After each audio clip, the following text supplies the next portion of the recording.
Hello students, welcome to the class. So today we will be doing NCERT exercise of the chapter 6 equilibrium. In this we will be doing question number 2, 16, 24, 47, 68. Basically this question that I have put up is a wholesome combination of all the topics that you have covered so far. Okay, so if you are able to do this questions, you will be able to do the rest one. So I would advise you at the same time to attempt the remaining questions in the exercise, and if you have a doubt you can just visit our website, or else you can just look at the forum. This is the disclaimer. Now in this class our objective would be to look upon the NCERT exercise question and solve it. So I will suggest all of you to solve it along with me. Meanwhile I'm putting the formulas, I will take time, but since you are doing it for yourself, I hope you can do it faster than me. So first question here, question number 2 of the NCERT exercise. What is Kc for the following equilibrium when the equilibrium concentration of each substance is? So for SO2 the concentration is 0.60 molar, O2 the concentration is 0.82 molar, SO3 the concentration is 1.90 molar. The given reaction is 2SO2 reacting with O2 to give us 2SO3. How we will solve it? So what are the things that are already given? So we have the concentration of sulfur dioxide, then we have the concentration of oxygen molecule, and the concentration of the sulfur trioxide, which is 1.90 molar. We know it. To calculate Kc, we have a suppose general reaction where reactant R is going to the product P. Then the equilibrium constant Kc will be written as concentration of product divided by the concentration of reactant, where small p and small r are the stoichiometric coefficient. And in this reactions, in this given reaction, the reactants and products are balanced. So R is the stoichiometric coefficient for reactant and small p is the stoichiometric coefficient for product. Now we will put the corresponding values according to the given equation, which is reaction of sulfur dioxide with oxygen to give you sulfur trioxide. So taking the general case and putting the value of products and reactants concentration, we will get it for the given reaction. So this is the reaction, 2SO2 plus O2 giving us 2SO3. Here we have Kc as SO3 concentration square times divided by SO2 concentration square times multiplied by the O2 concentration. Now why are we squaring it? Because SO2 has a coefficient of 2, similarly SO3 has a coefficient of 2. Now moving on, next putting the values of these given concentrations, we will get it as 1.90 square multiplied by m square. So this is basically not multiplication, this is concentration. Then we have 0.60 square and 0.82. The molarity will become cube because two concentration terms are there and one is the square time, so it will result in m cube. Now m2 and m3, so m square by m3 will give you m to the power minus 1, and this calculation will give you Kc value as 12.228. Further, we can write that the Kc for the given equilibrium reaction is 12.228 per molar. Moving on to the next question. What is the equilibrium constant of each of the substance in the equilibrium when the initial concentration of ICl was 0.78 molar? Here the ICl is breaking down, so 2 moles of ICl is breaking down to give us Cl2 and I2. The Kc value is given as 0.14. How we will solve it? First we will write what is mentioned in the question. So we have the ICl concentration 0.78. Then we have Kc concentration, Kc value 0.14. Now for the table construction, so this is basically the table which we get upon the attention of equilibrium. So this is our equilibrium reaction, and for this the ICE table will be, so if we have 0.78 initially and after the reaction, since ICl has a stoichiometric coefficient of 2, so minus 2x will be removed from the ICl. Further, 2 moles of ICl is giving us 1 mole of chlorine. So 2x will give x, and similarly x moles of iodine molecule. So this is our table. Now we can just equate the situations with the equilibrium concentration that is given and the Kc. Now it's very simple. So to calculate Kc, what we will do? We will again consider the general reaction where our reactant is going to product and small r and small p are the stoichiometric coefficient. Further, if you write Kc for this, what we get? We get it as product concentration raised to the power p, then divided by reactant concentration raised to the power r, where your p and r are the stoichiometric coefficient of reactants and products respectively.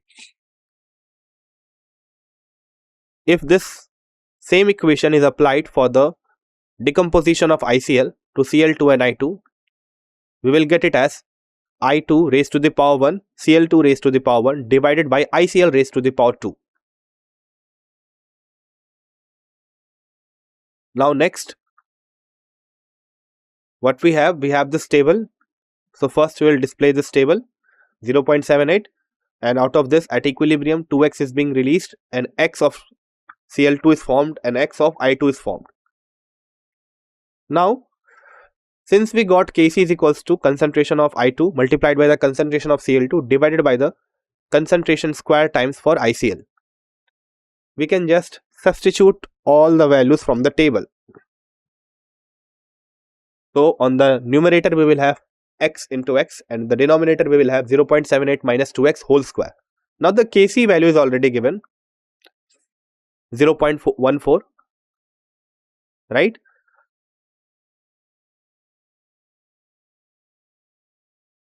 How do we calculate the concentrations? So we have calculated 0.14 x square divided by 0.78 minus 2x whole square. If we take square times on both sides, then we can write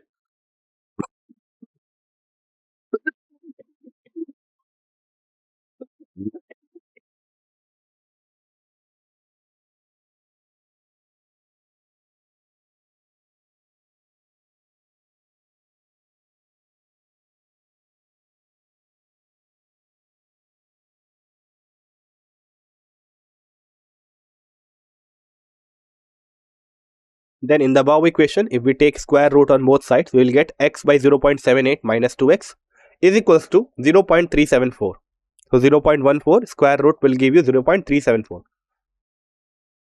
Now we'll solve it for x. Just cross multiply this thing and rearrange it to get the final equation as 0.748x plus x is equals to 0.292, or we can write it as x is equals to 0.167. So this is the value of x that we got. But what we need the concentration of each substance at equilibrium, and x is not that concentration, it is the change that we are observing. Now with respect to the change, we have concentrations at equilibrium that can be directly seen from the table, right? So the concentration of Cl2 and I2 is nothing but x, but the concentration of ICl is 0.78 minus 2x. If we substitute the x value, which is 0.167, and see it at equilibrium, then the Cl2 and I2 concentration will be equals to 0.167. What about ICl concentration? It will be 0.78 minus 2 into x, and this is solved for x is equals to 0.167, and we get ICl concentration as 0.446. Finally, we can say that the concentration of Cl2 and I2 is 0.167 and the concentration of ICl is 0.446. Moving on to the next question, you have to calculate the delta G naught and the equilibrium constant for the formation of NO2 from NO and O2 at 298 Kelvin. We are given with the equation where NO is reacting with half O2 to form NO2. Here, delta G naught F is given for NO2 and delta F G naught for NO is given. Basically, you are given the change in equilibrium at standard condition for the formation of NO2 and NO, and similarly we have for the O2. Since O2 is in the standard state, so it will have a 0 value. How we will solve it? To do this, you have to first bring in the thermodynamics. What are the things that are given? We are given with the value of formation for the NO2 at standard condition as 52.0 kilojoule per mole. Then we have the standard Gibbs free energy change for the formation of NO as 87.0 kilojoule per mole, and for the O2 it is 0. The temperature is also mentioned, it is 298 Kelvin. How do we calculate it for the formation of NO2? The delta G naught value, it's very simple. To do this, we will use the reaction. So for the reaction, we can easily see where NO plus half O2 is giving us NO2. Delta G naught is given by products formation of Gibbs free energy of formation minus reactants Gibbs free energy of formation. Now, product side we have 52.0. Since we have 1 mole, we will take it as 52.0 only. Whereas for the reactant side, if we see, then we have NO and O2. But O2 has a coefficient of half. But still, we don't have any final effect as its value is 0. Whereas in this case, for the NO, we have 87.0. Finally, your delta G naught value will come out to be 35.0 kilojoule per mole with a negative sign. If we just substitute kilojoule with joule 10 to the power 3, then we will get it as minus 35.0 into 10 to the power 3 joule per mole. So this is your final delta G naught value. We have to also calculate the equilibrium constant value K. How do we do it? For that, we have a very quick relation. Now that relation is delta G naught is equals to minus RT ln K. So this is equation number 6.22 of the NCERT. If we just solve it further and instead of ln we write it as 2.303 log, then we will get delta G naught is equals to minus 2.303 RT log K. Do we know the value of delta G naught? Yes. Before that, we will just rearrange this. So log K will be equals to delta G naught by minus 2.303 RT. Next, what we will do, we will just substitute this value. So this is our equation that we got. And if we put the delta G naught value as minus 35.0 into 10 to the power 3. So 2.303 in the denominator multiplied by 8.314 multiplied by 298 Kelvin. So this temperature is also mentioned. We will get log K is equals to 6.134. Or we can write by taking NT log. K is equals to NT log of 6.134, or you can simply call it as power, which will give you 1.36 into 10 to the power 6 as the equilibrium constant. So this is your second answer for the question.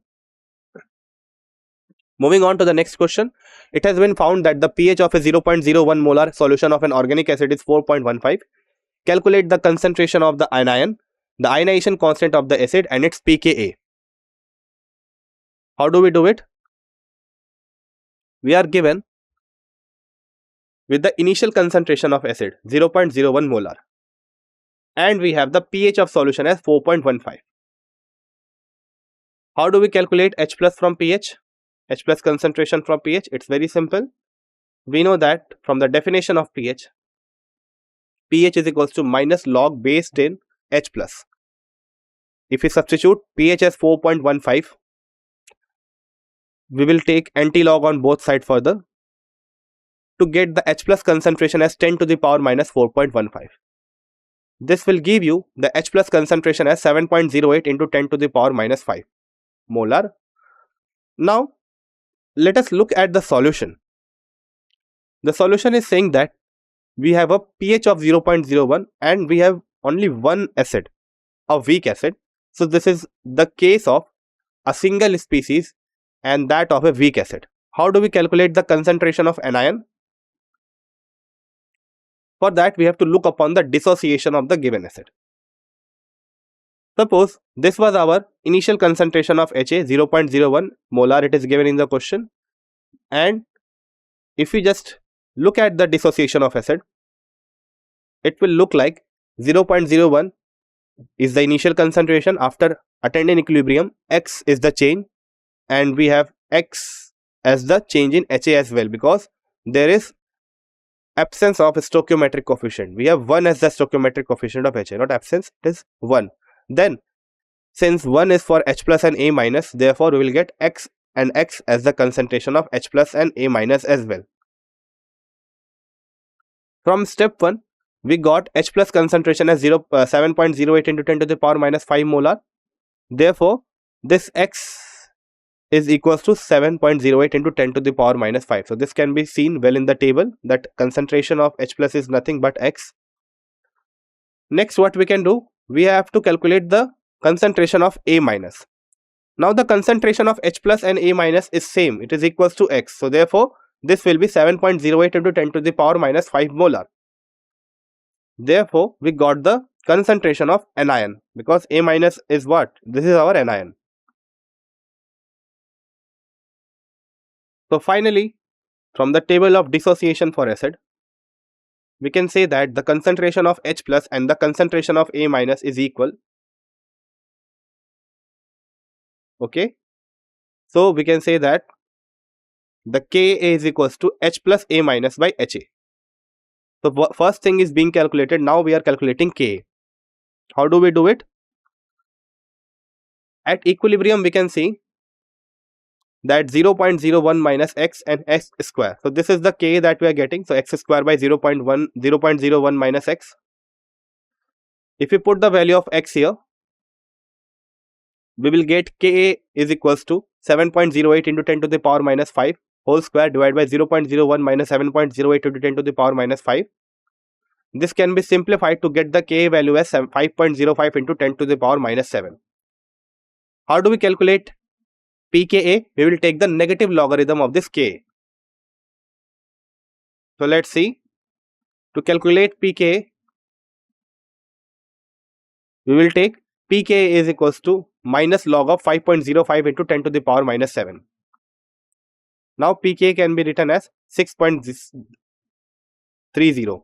So this is the value that you got upon the solution of minus log 5.05 into 10 to the power minus 7.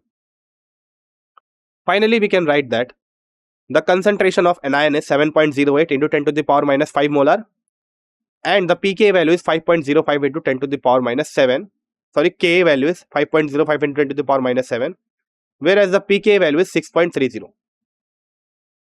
Moving on to the next question. The solubility product constant of Ag2CrO4 and AgBr are 1.1 and into 10 to the power minus 12 and 5.0 into 10 to the power minus 13 respectively. You have to calculate the ratio of molarities of their saturated solutions. How do we do it? First, we will write what is given in the question. So we are given with the Ksp value of Ag2CrO4, which is 1.1 into 10 to the power minus 12. Then we have Ksp value for AgBr, which is 5.0 into 10 to the power minus 13. Starting with the Ag2CrO4, we can write the dissociation equations for both. So for Ag2CrO4, if you write, it will be Ag2CrO4 dissociating from solid state to 2Ag plus and CrO4 2 minus in the aqueous state. Similarly, for AgBr, you can write it. If we consider that the solubility for this Ag2CrO4 is S1, then at equilibrium or at maximum solubility, Ag plus concentration will be equals to 2S1, because the solubility is being multiplied by 2 due to the stoichiometric coefficient. Similarly, for the CrO4 2 minus, this is S1 because the coefficient is 1. If we consider it for the AgBr, then AgBr will dissociate as Ag plus and Br minus. If we take solubility as S2, your solubility of Ag plus and Br minus will be same. It will be S2. So the concentration of both of the ions is equal to the solubility of the given salt, because the stoichiometric coefficient is 1 for both of them.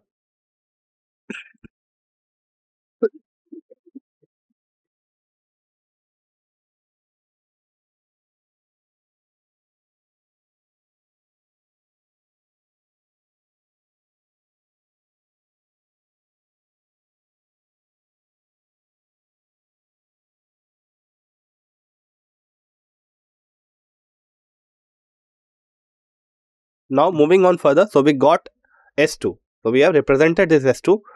Now we are given with the value of solubility product constant. You have to remember what is the relation between solubility product constant and S2 and S1. So let's see.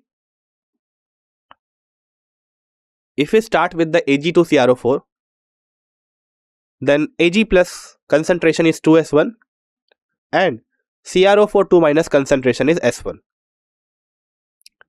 Similarly for AgBr, the concentration of Ag plus is S2 and the concentration of Br minus is S2. So they both are similar. If we write Ksp expression in terms of solubilities for both of them, then for Ag2CrO4 it will be Ag plus square CrO4 2 minus raised to the power 1. We put the values, it will be 2S1 whole square S1. So that will give you 4S1 cube.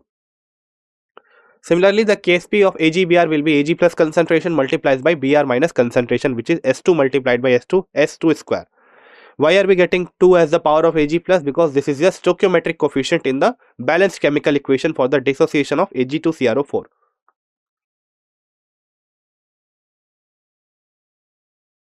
So this is the Ksp that we got in terms of S1 and S2.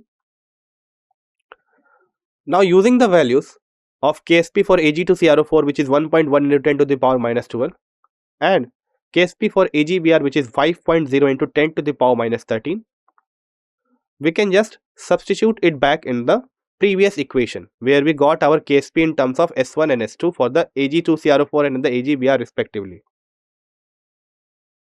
If you try it for S1, then it will be solubility constant, product constant for Ag2 as CrO4 divided by 4 raised to the power 1 by 3 or 1.1 into 10 to the power minus 12 by 4 raised to the power 1 by 3.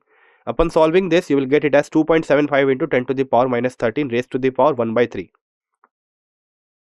Next, just take the cube of this, square cube of this, you will get cube root of this, you will get it as 6.50 into 10 to the power minus 5 molar.